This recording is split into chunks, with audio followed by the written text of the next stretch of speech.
and you can win it. Now you saw the Scout when we first got it. Well, it's complete and we're giving it away to one lucky viewer. So just go to PowerNationTV.com/Scout to enter.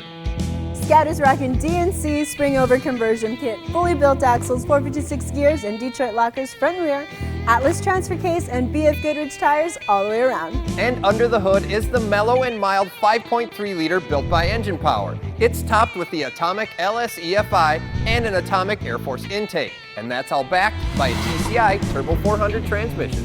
It also has onboard air, onboard water, and onboard power, and everything you need to go overlanding.